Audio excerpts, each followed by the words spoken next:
Good evening. I'm political editor Dennis Welch, and this is Politics Unplugged. And joining us now is Arizona Superintendent of Public Instruction, Diane Douglas. I want to thank you very much for joining us. Now let's just jump right into this. Obviously, you got an election year coming up next year. Already a handful of candidates jumping into this, including Tempe City Councilman David Shapira, former California Congressman Frank Riggs, all challenging you for the job. Why do you think that is? You know what, Dennis, I've opened my campaign for re-election, and I'm running as a clean elections candidate, and right now I'm focused on the work that the Arizonans have elected me to do. Exactly, and it's going to be the beginning of a very long conversation. You can ask those gentlemen why they're doing what they're doing. You know, it is the beginning of a long conversation here with this campaign, with the public here in Arizona. You know, when you go out there on the road and make your case, what do you tell them? Why should you keep your job for another 4 years? Well, first of all, I fulfilled my #1 commitment to them. We have new standards in Arizona, which I campaign very heavily on. The federal government, copyright holders have given us a release. The state board has repealed Common Core, and we now have new standards.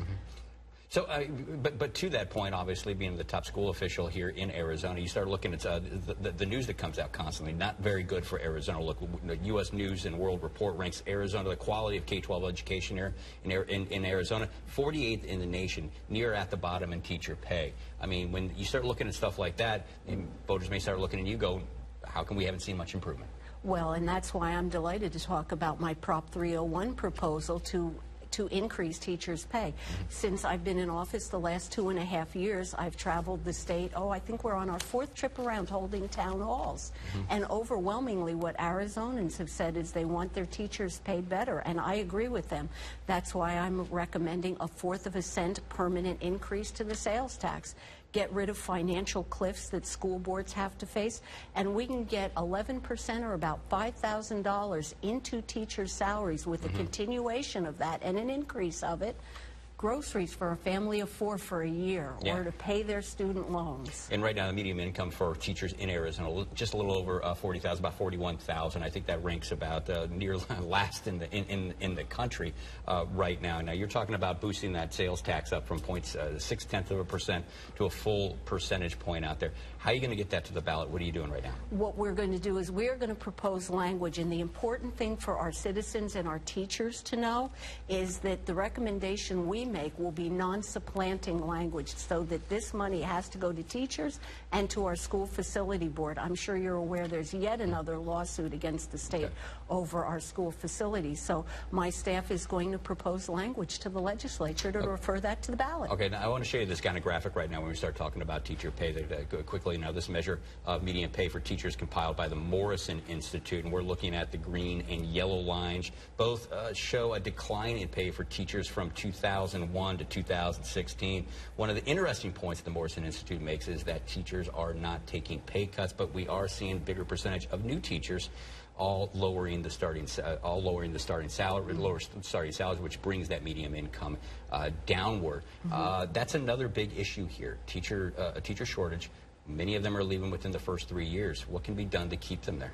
One of the things... Because it seems it's more than just pay, because that same Morrison Institute also talks about dissatisfaction on the job. And I don't disagree, and I just had the privilege of speaking with some teachers this morning at an event they're doing on assessment. And I try to encourage them and let them know from my experience, while sometimes Arizona, for whatever reason, they beat up our education system, our citizens, our community, our parents are very supportive of their teachers. They want to see them compensated.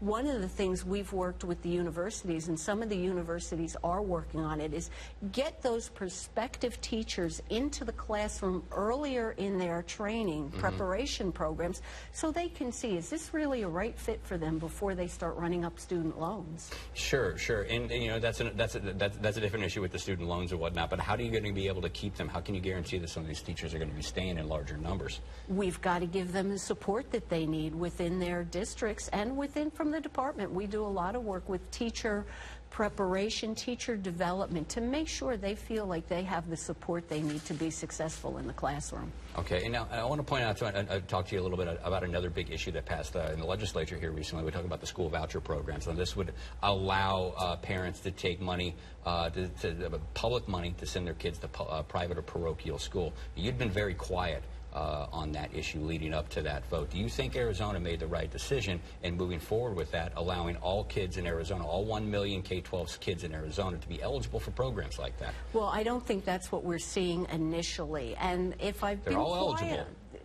with caps on. With caps on. With 5,000 students per year.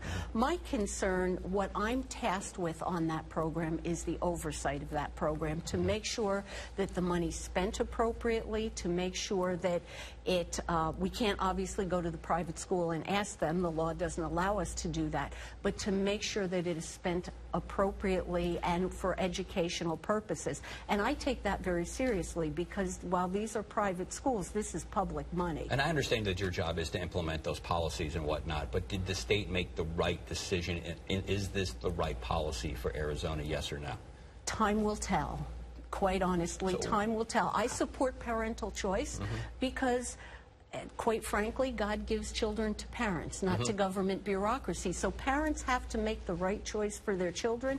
We have to give them tools, but we have public money involved, so we have to make sure that it's not misspent. It seems interesting that you didn't take a stand on the bill moving forward. You're still saying now time's going to tell if this is the right policy. I mean, how come you haven't taken more of a firm stand on this? You are the leader of education here in Arizona. A lot of people voted for you and looking for you to maybe help with them on leadership.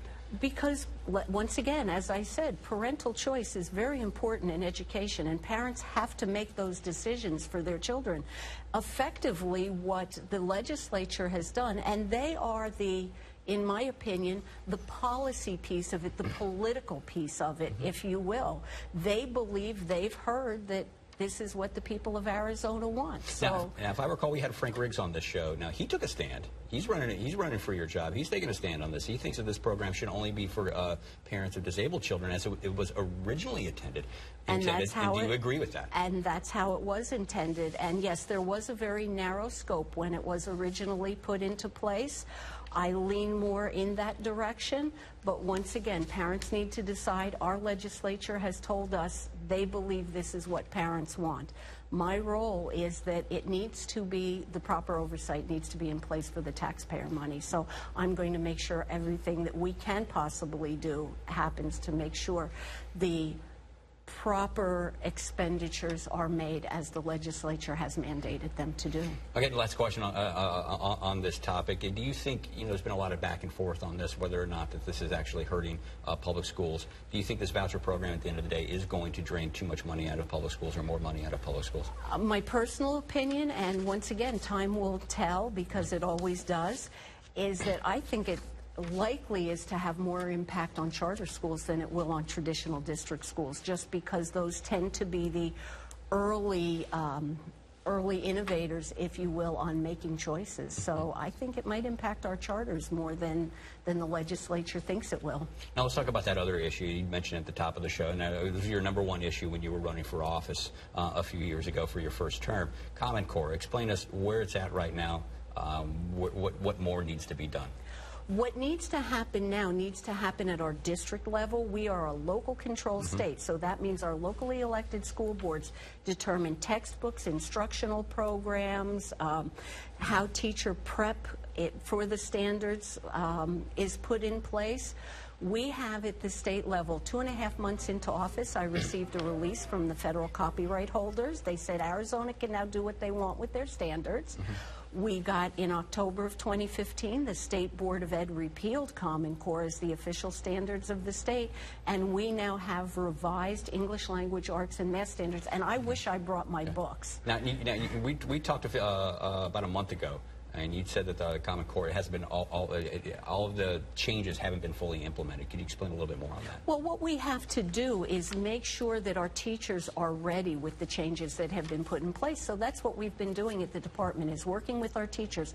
Phonics instruction has been greatly increased under our new standards. So we're out working with our teachers, giving them professional development, over 1,000 so far. So, and last question here on the segment. It seems like the governor had snubbed you a little bit on an IT request. You'd wanted $17 million to upgrade this IT system that helps run basically the entire education system here in Arizona. You got $7 million on that. How is that affecting you?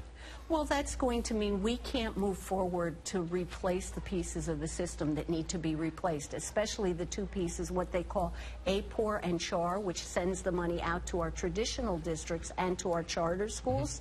We can't, those systems are from 1998. We can't move forward replacing them. We're basically in a status quo maintaining them. All right. Well, how would you grade the governor's performance then on education this year?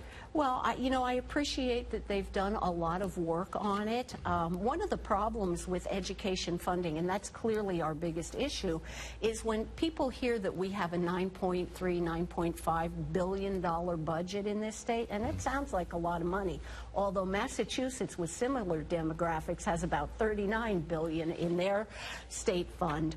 But really, there's only about $50 million of it that's really up as new money. That's why with Prop 301, it's so important that we find a viable new funding stream for our teachers. All right. Well, thanks a lot for stopping by. It's all the time we have for this segment, though. But we look forward to seeing you again. But we do have more coming up here on Politics Unplugged. Just ahead, we'll talk about a court ruling that has thousands of college students now wondering if they can afford to stay in school. Amanda Goodman has the details. It was devastating, it was infuriating, it was confusing, it was a million things at once. Reaction was swift by DACA or deferred action recipients to the potential of losing in-state tuition. This afternoon, they held a press conference. To get this decision that is basically taking away opportunities from these students that just want to thrive and contribute. The Arizona Court of Appeals ruled to overturn a 2015 decision that allowed so-called dreamers, or those who were brought to the U.S. illegally as children, to pay in-state prices. I feel like it's just a really unfair thing for someone to do. I don't see why you would want to attack someone that's trying to obtain a higher education. The court, citing in part Prop 300, passed by voters in 2006, it essentially denies in-state tuition to students who are not citizens or permanent residents, which the court determined makes DACA students ineligible. It's very saddening and crushes dreams. The Maricopa County Community College District was the original defendant in the case, so now they're reviewing the ruling, and the board will meet next week to talk about their options. Today's message was really geared toward them to say, you were brave in the past, you had our back, and we want you to continue to do that for us now. I'm Amanda Goodman, and more Politics Unplugged is just ahead.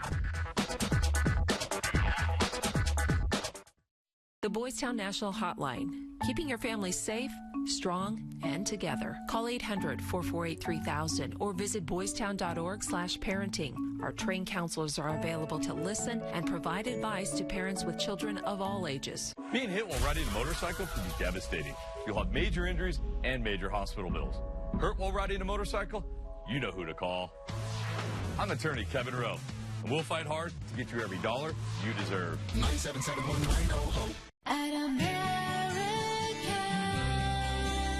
Hi, I'm Jackie Brookshire, Vice President at American Furniture Warehouse, and my dad, Jake Jabs, recently received the prestigious Trailblazer Award from the National Home Furnishings Association.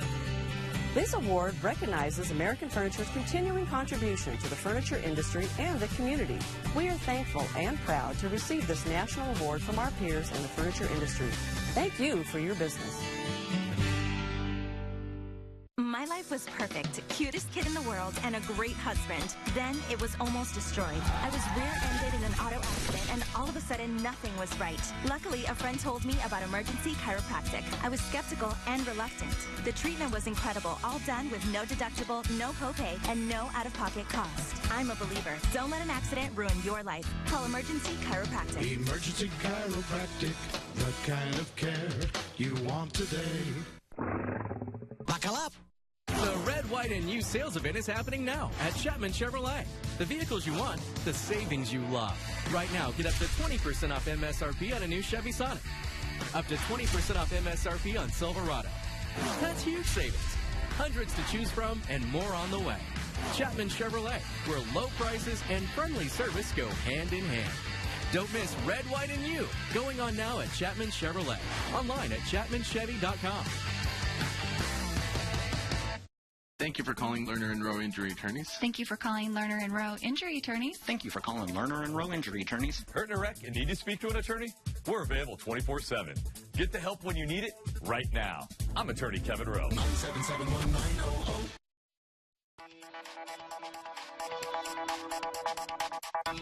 And welcome back to Politics Unplugged. And joining us now to talk about that court decision is Arizona State Representative Isela Blanc. And you're not very happy with this decision. Explain.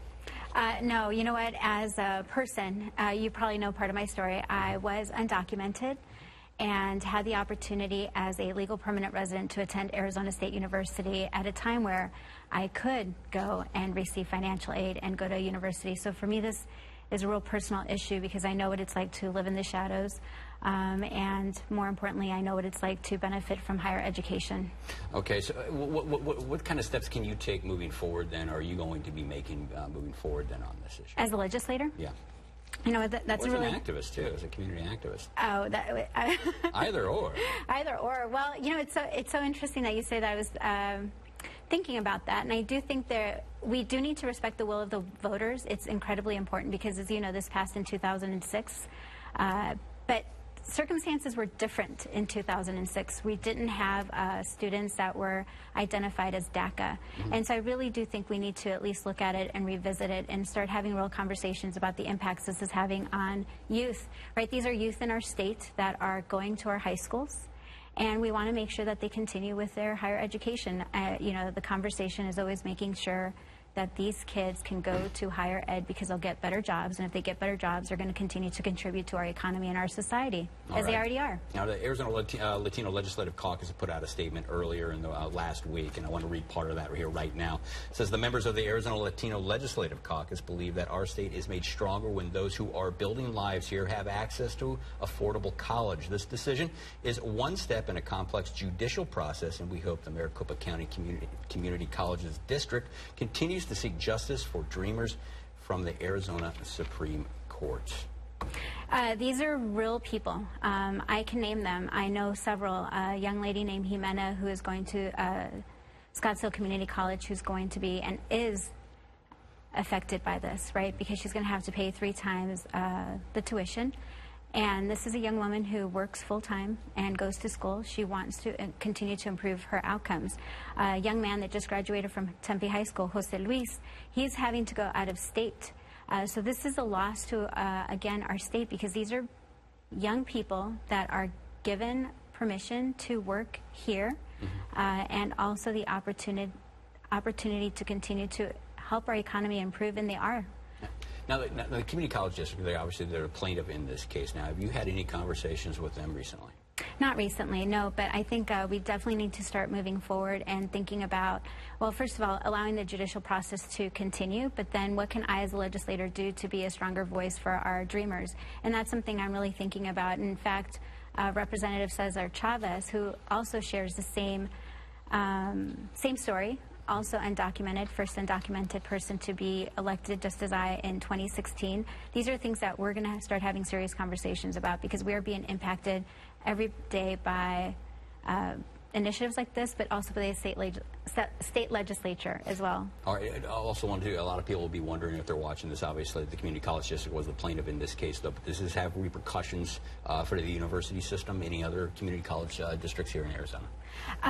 It'll be interesting to see how it plays out at the university level, but here it's already having an impact on people, the young lives. That's what I'm concerned about, right? We are talking about young people who want to continue to contribute to our society.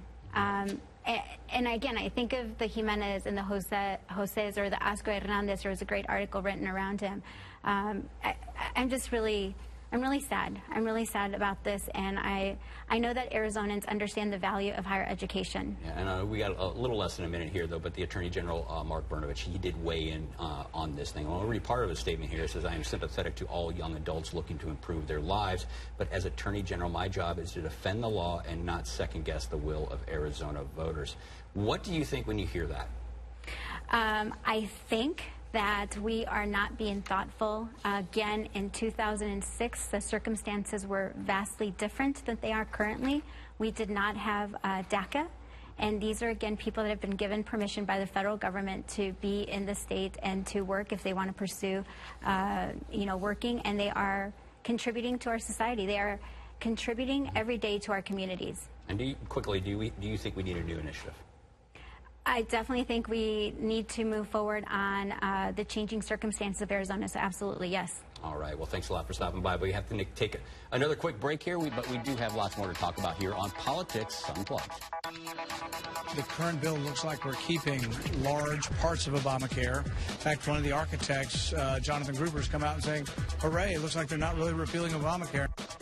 Some Senate Republicans say their new health care bill does not go far enough. Others wonder if it goes too far. Just ahead, a closer look at the delicate operation to repeal and replace. And Donald Trump provides an answer about whether he'd take conversations with James Comey, but raises new questions. The answer that's not quite an answer. Just ahead. It's not a complicated recipe. It's a homemade one. So it calls for just a handful of natural ingredients, like real sugar and extra cream. Because at Turkey Hill, we found that the simple way is the most delicious way. All natural ice cream from Turkey Hill. Extra simple, extra good. Available at Fry's. Have fun with your replaced windows. Leave them!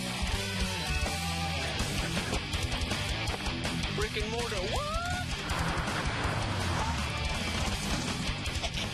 When you bundle home and auto insurance with Progressive, you get more than a big discount. That's what you get for bundling home and auto. You get sneaky good coverage. Thanks. We're gonna live forever. We all dream. It's okay. And at Chapman BMW, we make dreams come true. We do it each and every day. So stop dreaming.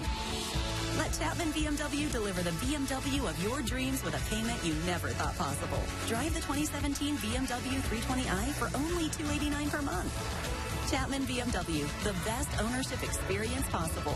2 great locations, 1 great experience. Visit ChapmanBMW.com today. All across America, more people are choosing Nissan.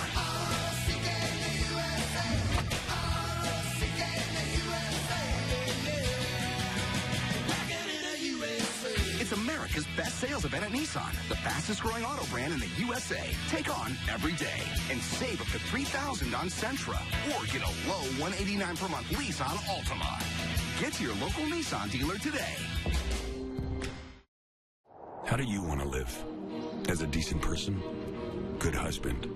Is that it? Good? Of course not. King of the hill? Better. Top of your game? Win. All powerful. Like a boss. Like a pro. We couldn't agree more. We are professional grade. Step up to GMC and get nearly $9,200 total value on select specially equipped Sierra Crew Cab SLT vehicles in stock. See your Valley GMC dealers.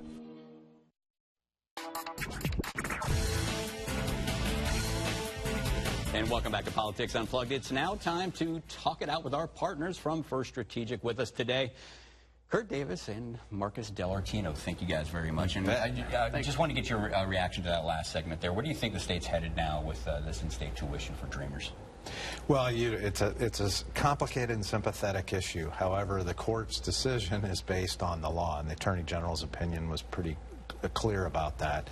You have to obey the law, and unless the law has changed, there's really not a lot of room to maneuver on this issue. The voters spoke on this issue. The court has reaffirmed the decision on the proposition. There's nothing really left to debate unless they want to further appeal this, but the the decision's the decision. This is a court of law. It's not a public policy debate. Okay. Now, another big issue kind of popped up regarding the university system here last week, and that was the resignation of Greg Patterson of Board of Regent. Now, this all follows like there was some blow up between him and dust up between him and a state lawmaker named Mark Fincham.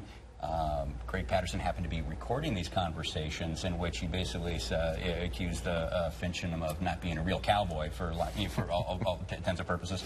Now, it seems weird to me that he would be resigning over something like this. Well, I think that's weird that you think that's the weird part of the story. Everybody else thinks the weird part of the story is he was recording the conversation. We can get into that, but the idea that he was like, well, you're all hat and no cattle. I mean, we've heard worse things said about other people out there. They keep their jobs, and all of a sudden he is resigning as a Board of Regent. Well, I think it's at a time where, certainly the Board of Regents and the legislative relationship is at odds or tense would probably be my best description of it. And I think Greg respected the fact that it would be better if he moved out to mend fences. As a former regent, you have a job of representing the universities, and part of that is building relationships with the legislature, the governor's office. And he stepped out of bounds, and it takes him out of his realm. And recording that conversation, what's wrong with that? Well, who does that? That chills, it just chills the relationships. Now a legislator has to worry about everybody coming in and taping what are hopefully very frank conversations. Okay. That's unfortunate. Okay, and moving on from real tape conversations to no tape conversations. Now let's talk a little bit about the president. He came out last week, about a month afterwards, saying that James Comey better hope there's no conversations about their private recordings of their private conversations. Comes out and says, my bad. Look, there's no tapes. Now, he just said was he being honest here? Was he being honest here? And does this hurt his credibility? No, I think it's actually kind of interesting because you know what? Comey probably sat up for a couple nights wondering, I wonder if that guy was taping our conversations. He wasn't clearly. He said, I'm not taping the conversations. It's part of the Washington intrigue and gotcha. And I'm, he's in a defensive mode, and he's going to poke back people that are poking at him. Is it appropriate, though, for a sitting president of the United States to be misleading like this? Is it appropriate for if you go back in history and look at virtually every other president, there's been an inappropriate moment. But let's just focus on this particular moment. He is used to cutting a deal. He's used to being in business. I think that this was sort of a I'm going to stick you in the eye type of game with you. He admitted the fact that there are no tapes. It's going to make no consequences, no difference whatsoever. And frankly, here's the problem, is that the public opinion at this particular time is with Comey, not with Trump. So he has to get on the... He needs to rebuild his reputation. And the way that tweet was worded, some are speculating now that, whether there could still be tapes is kind of vague, correct? I don't know. I think he was pretty clear. You know what? If I were a betting man, I would bet on that they're not taping conversations in the Oval Office. That'd be my bet. Well, frankly, at this point, he's going to look even worse if they do. Taping conversations in Washington, D.C.? Who knows? There's plenty of agencies that got big tape recorders. Well, we got about a minute left here, but we do have to hit this big topic because they actually are working on some policy in Washington, D.C. here. Chances of this new of the health care bill now in the Senate to repeal Obamacare, is that going to pass or? I think something will pass because at the end of the day, the Republicans are in a position that they must pass something. It may be different. There'll be amendments that obviously come on this proposal that was put out by the majority leader, but something will pass. And is McCain, Flake, are they going to support the bill as it is right now? Oh, God, I don't. And not as it is now right now, because the bill that is right now is not going to be the bill that passes. This is classic Washington. We're going to tell you it's this. We're going to make some compromises so that we can say we made compromises and made the bill better, and then we'll pass it. More interesting is whether they don't go, if the Senate passes, do they just send it directly to the House, not conference committee, and have the House just vote it up and down? There's a lot of speculation, though, too, is where Flake is going to be on this. He's been really on the side. Is he going to vote for this, considering that his reelection? He's got to vote for some sort of repeal of Obamacare. How that happens, I'm not too sure, but some sort. Well, that is all the time we have tonight. Be sure to join us next week for more Politics Unplugged.